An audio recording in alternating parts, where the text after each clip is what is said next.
어려운 때 기도합시다. 아멘. 신앙인은 어려운 때 기도하는 사람들입니다.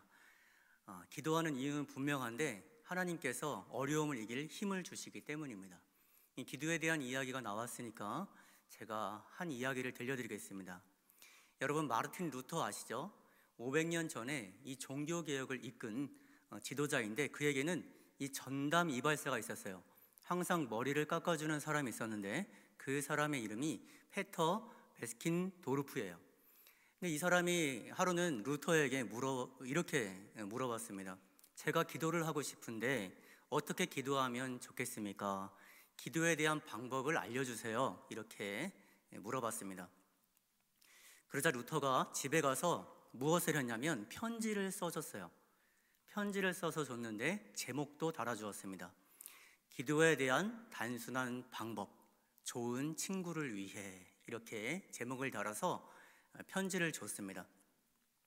근데 이 내용을 보면 이렇게 되어 있어요. 루터의 기도하는 방법에 대해서 적어주었는데 루터는 어떻게 기도하는가? 저는 아침과 저녁 시간을 비워놓습니다. 그리고 정해진 시간이 되면 먼저 시편을 묵상합니다.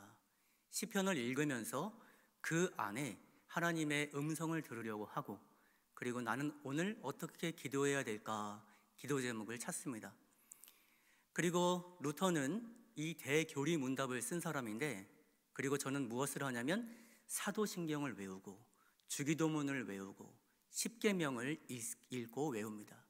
그리고 그 안에서 사도신경을 외우면서 하나님께 대한 나의 신앙을 고백하고 주기도를 외우면서 주님께서 기도를 이렇게 하라고 가르쳐 주셨지, 이렇게 묵상하고, 그리고 하나님의 말씀, 그 율법을 지키라고 하신 말씀을 묵상하면서 그렇게 기도의 자리에 나아갑니다. 이렇게 이야기를 해주었어요. 그리고 거기에는 또 이렇게 덧붙였습니다. 뭐라고 했냐면, 만약 당신이 기도를 하려고 할 때 나는 1시간 동안 있다가 아주 길게 기도할 거야.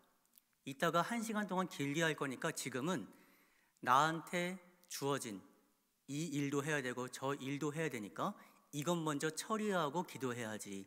이러한 생각이 들거든 그 생각을 빨리 떨쳐 버리시기 바랍니다. 왜냐하면 기도가 가장 중요한데 다른 일을 먼저 하다 보면 그 일에 치여서 정작 기도할 때 마음이 산란해지기 때문입니다. 이렇게 조언을 해주었어요. 옆에 누군가가 나에게 조언을 해준다고 하는 것은 굉장히 중요한 일입니다. 그리고 항상 깨어 기도하라, 어려울 때 기도해라, 이렇게 권면해 주었는데 어려울 때 기도하라고 똑같이 말해준 사람이 있습니다. 누구냐면 오늘 우리가 읽은 말씀에 등장하는 사도 바울이에요. 사도 바울은 골로새 교회 교인들에게 어려운 때 기도하십시오, 이렇게 이야기를 해줬습니다. 우리가 골로새서를 읽었는데 이 골로새서를 읽을 때는 두 사람을 꼭 기억해야 돼요. 한 사람은 사도 바울이고 한 사람은 에바브라입니다. 바울이 3차 전도 여행을 할 때 에베소 지역에서 3년간 머물면서 복음을 전파했습니다. 그때 수많은 사람들이 복음을 듣고 제자가 되었는데 그중 한 사람이 에바브라예요. 근데 이 에바브라는 큰 은혜를 받아서 에베소에서 160km 떨어져 있는 골로새 지역에 개척을 합니다. 그래서 하나님께서 교회를 세우게 하시고 놀라운 은혜를 주셔서 교회는 계속해서 꾸준히 성장을 했습니다.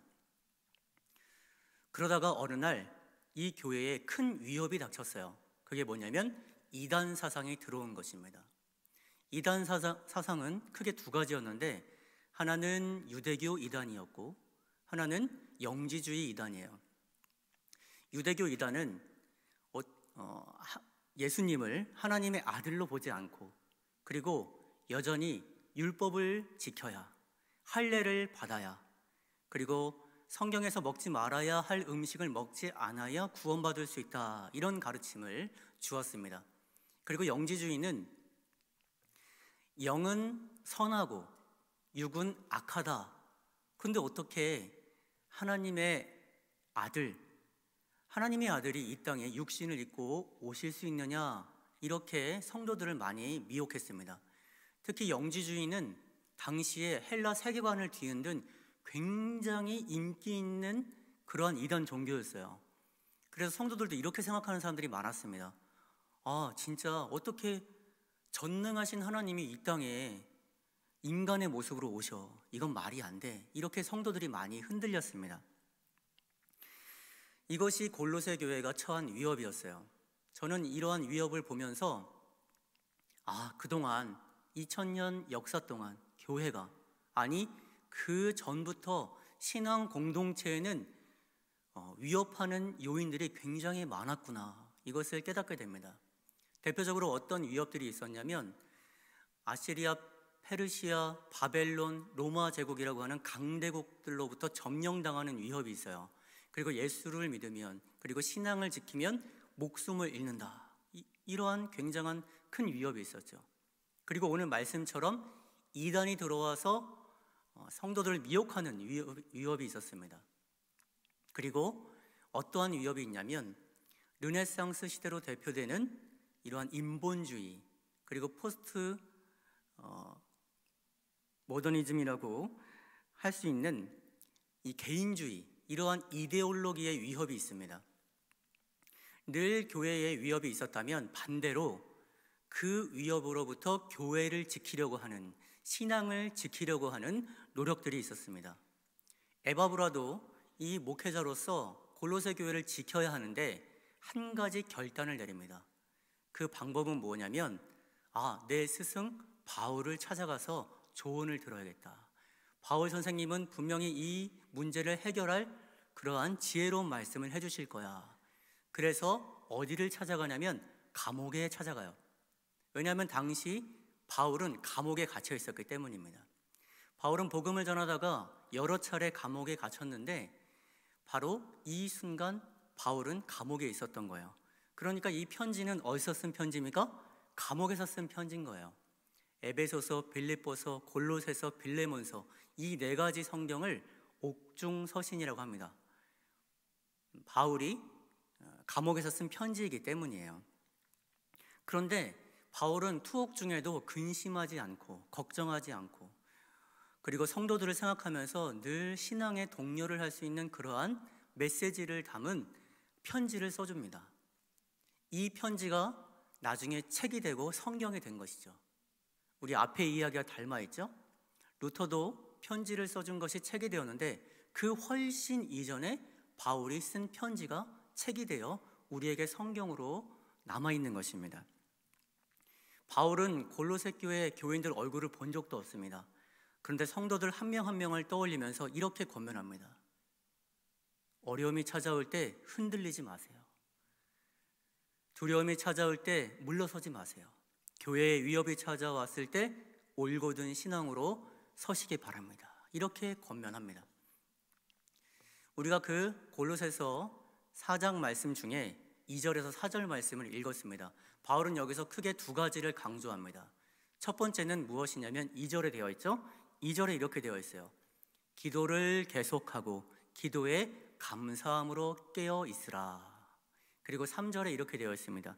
또한 우리를 위하여 기도하되 전도의 문이 열려서 그리스도의 비밀이 나타나게 기도해 달라. 이렇게 권면합니다. 여기서 먼저 2절에서 기도를 계속하십시오 라는 것은 헬라어로 프로스 카르테레이테인데 어떤 뜻이 있냐면 끈질기게 기도하다 라는 뜻이에요. 끈질기게 매달리다. 그러니까 기도할 때 아주 그 기도가 응답되기를 바라면서 하나님께 끈질기게 매달리는 것을 의미해요. 바울은 왜 끈질기게 기도하라고 했을까요? 저는 그 해답을 예수님의 말씀에서 찾을 수 있다고 봅니다. 예수님께서는 기도에 대해서 무엇이라고 말씀하셨냐면 마태복음 26장 41절에 이렇게 기록되어 있어요. 시험에 들지 않게 깨어 기도하라. 마음에는 원이로되 육신이 약하도다. 이렇게 말씀하셨습니다. 시험에 들지 않게 깨어 기도하라. 이 말씀을 바꿔 말하면 우리가 깨어 기도하지 않으면 시험에 들 수 있다라는 거예요. 두려움이 생길 수 있다는 것입니다. 낙심과 절망이 찾아올 수 있어요. 그러한 어려움이 찾아올 때 흔들릴 수가 있다라는 것입니다. 우리가 예수님의 사역을 떠올려 보면은 예수님이 왜 기도를 강조하셨는지를 알 수 있습니다. 예수님께서 공생에 하나님 나라의 비밀을 선포하시기 시작하시기 전에 먼저 하신 것이 뭐냐면 바로 기도와 금식을 먼저 하셨어요. 기도를 하시고 그 사역을 감당하셨습니다. 그리고 공생의 사역을 하는 중에도 그 바쁘신 와중에 습관에 따라 기도하셨다, 그렇게 기록되어 있습니다. 그리고 예수님께서 예루살렘에 십자가를 지러 가시기 전에도 기도하셨다라고 성경은 기록하고 있습니다. 예수님께서 왜 기도를 하셨겠습니까? 그것은 기도에 힘이 있고 기도에서 능력이 나고 기도가 굳건한 신앙을 세울 수 있는 바로 그 능력이 바로 기도에서 나타나기 때문이에요. 사랑하는 여러분, 우리 삶에, 우리 가정에 어려움이 찾아올 때, 곤경이 찾아올 때 기도할 수 있는 저와 여러분 될 수 있기를 간절히 소망합니다. 바울은 두 번째 3절에서 이렇게 이야기를 해요. 또한 우리를 위해 기도해라. 여기서 우리는 바울과 디모데와 에바브라입니다. 이방 선교에 앞장섰던 사람들이고 교회를 개척한 사람들이에요. 그런데 또 계속해서 이렇게 이야기하죠. 전도의 문이 열리기를, 그리스도의 비밀이 나타나기를 기도해달라. 놀라운 것은 바울은 지금 감옥에 갇혀 있는데 감옥에 갇혀 있지 않은 사람처럼 행동을 합니다. 무슨 말이냐면 이제 곧 나는 하나님께서 이 감옥에서 풀려나게 하실 것인데 나는 복음을 전하러 갈 겁니다.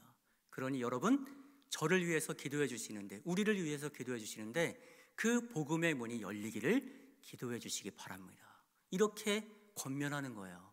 위대한 신앙이죠. 저는 오늘 이 바울의 두 가지 부탁을 보면서 여러분께 기도를 부탁하려고 합니다. 여러분, 삶이 힘들고 어려울 때, 가정의 위기가 찾아올 때 깨어 기도하시기 바랍니다. 깨어 기도하면 하나님께서 우리에게, 나에게 능력을 주십니다. 그리고 항상 우리 목회자들이 우리 성도님들께 기도하세요. 그리고 성도님들 위해서 기도하죠. 그런데 성도님들도 마찬가지입니다. 성도님들도 목회자, 복음의 일꾼들을 위해서 기도해 주셔야 합니다. 특히 우리 목사님을 위해서 기도해 주셔야 해요.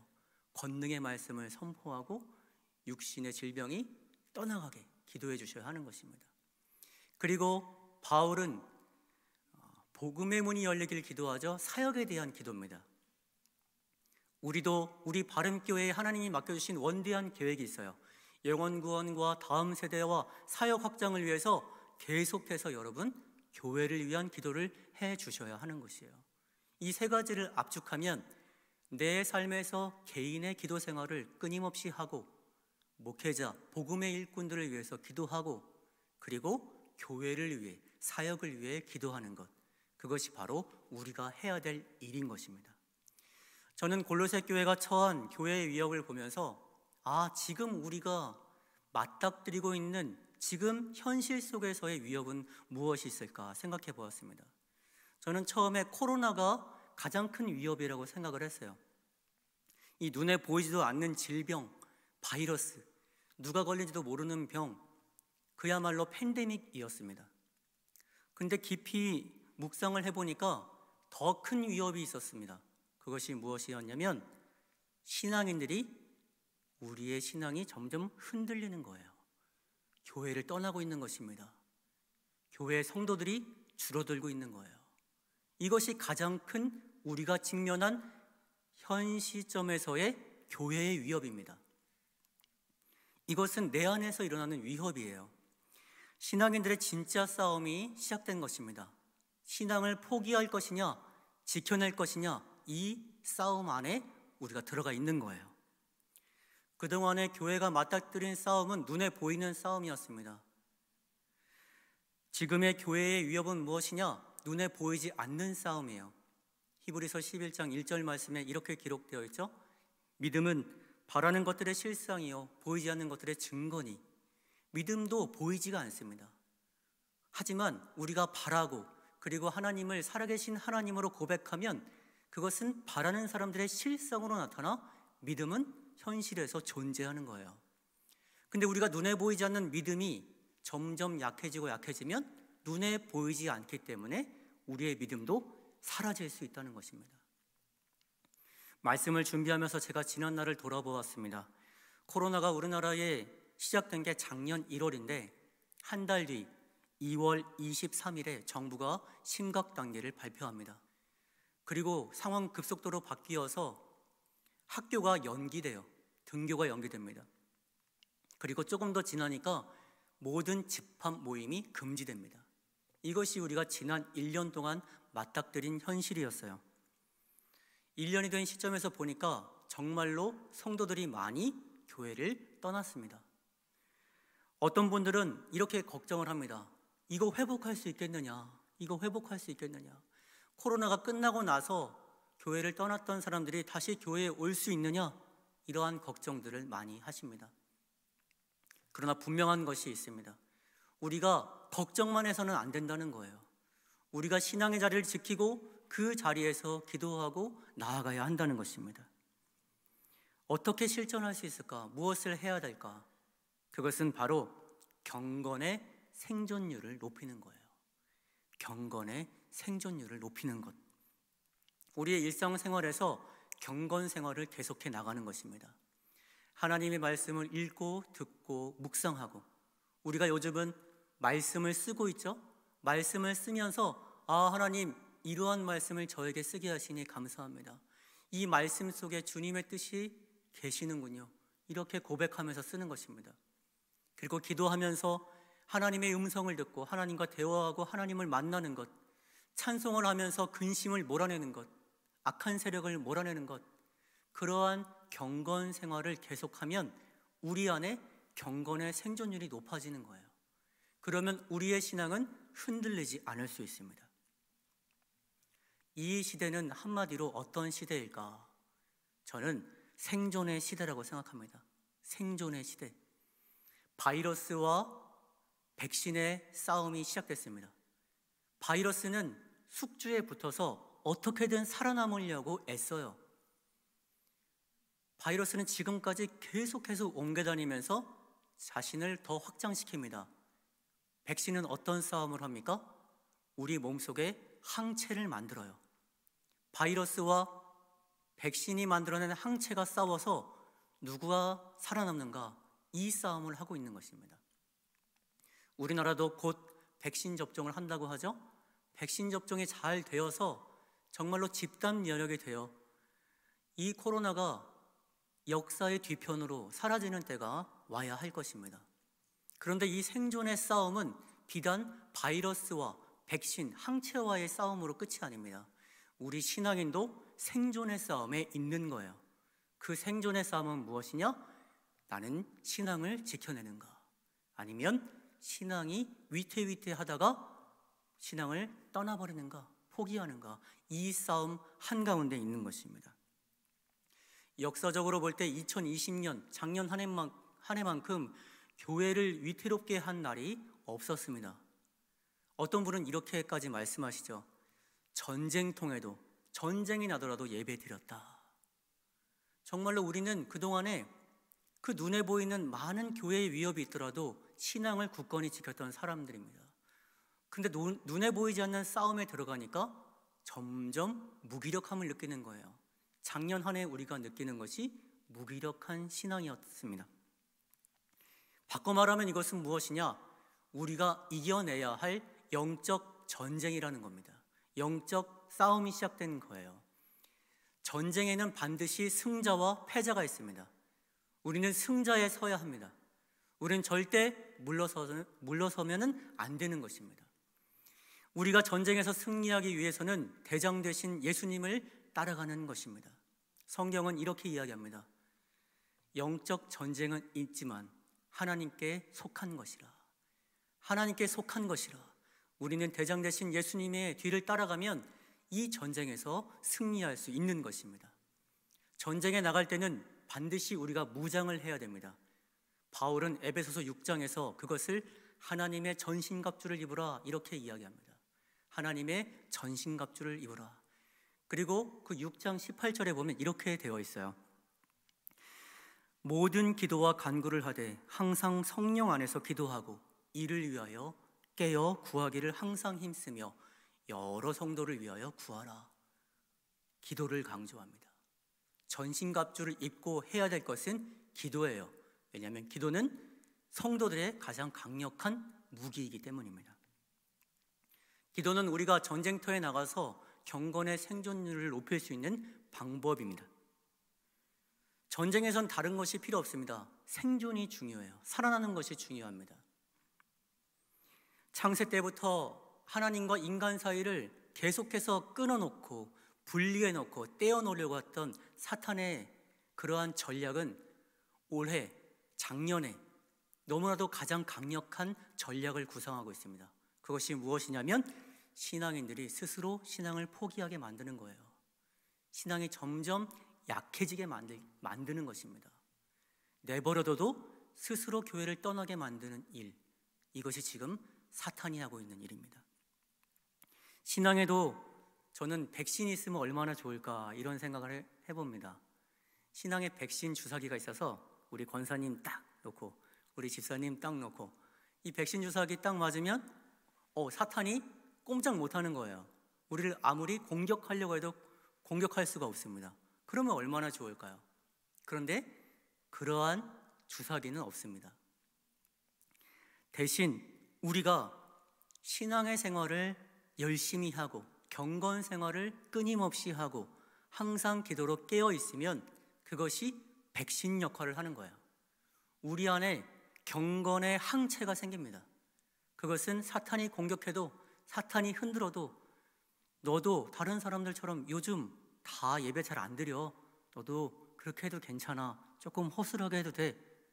나는 절대 그럴 수 없어. 이렇게 항체가 생기는 거예요. 오늘 우리가 사순절 첫째 주일을 보내고 있습니다. 사순절은 경건의 생활로 들어가는 때입니다. 기도의 자리로 나아가는 때예요. 예수님께서 십자가를 지시고 한 걸음 한 걸음 나아가실 때 우리도 그 뒤를 따라 십자가를 지고 나아가는 때입니다. 십자가 앞에 나의 죄를 고백하고 회개하고 그리고 내가 경건의 생활을 하겠다 다짐하고 이 기도의 자리에서 신앙을 지켜나가고 우리 가정과 교회와 우리 삶의 자리에서 기도 생활과 경건 생활을 하여서 이것이 하나의 경주라고 한다면 끝까지 완주하는 그 자리에 우리가 나아가는 거예요. 사순절에 우리가 기도할 때 우리의 마음에 먼지가 많이 나면 그리고 쓰레기가 많으면 비질을 하면 됩니다. 청소를 하면 돼요. 먼지도 풀풀 많이 나면 물을 뿌리면 됩니다. 그렇게 우리의 마음을 정돈해 나가는 때인 거예요. 사순절에 경건의 자리로 나아가서 경건의 생존율을 높여서 어떠한 어려움이 찾아와도 어떠한 교회의 위협이 있더라도 나는 신앙을 지키고 우리 가정은 신앙을 지키고 우리 교회는 신앙을 지켜서 하나님께 영광된 신앙인 그리고 우리 교회 되겠습니다. 고백할 수 있는 저와 여러분 될 수 있기를 간절히 소망합니다. 기도드리겠습니다. 고마우신 주님, 사순절 첫째 주일을 맞아 나는 신앙인으로서 어떻게 사순절을 보낼까 묵상하게 하시니 감사합니다. 예수님의 십자가를 묵상하며 나도 어떻게든 그 뒤를 따라가야 할 텐데 우리 신앙이 넘어지지 않도록 붙잡아 주옵소서. 예배드리기 어려운 때 영적 전쟁에서 승리하는 우리가 되게 하옵소서. 감염병으로 신앙의 길에서 멀어지는 것은 아닌가 돌아봅니다. 또한 우리가 신앙을 지키기 위해 얼마나 노력하고 있는지 돌아봅니다. 다시금 열심히 신앙의 경주를 하여 완주할 수 있는 올곧은 신앙인 되게 하시고 무엇보다 경건의 생존율을 높여서 사탄과 영적 전쟁에서 승리하는 우리 모두가 되게 하여 주옵소서. 사순절에 기도하기를 다짐하고 주의 길을 걷겠다고 다짐하는 우리에게 성령께서 늘 도우시고 인도해 주옵소서. 주님께서 늘 동행해 주실 것을 믿사오며 사랑 많으신 예수님의 이름으로 기도하옵나이다. 아멘.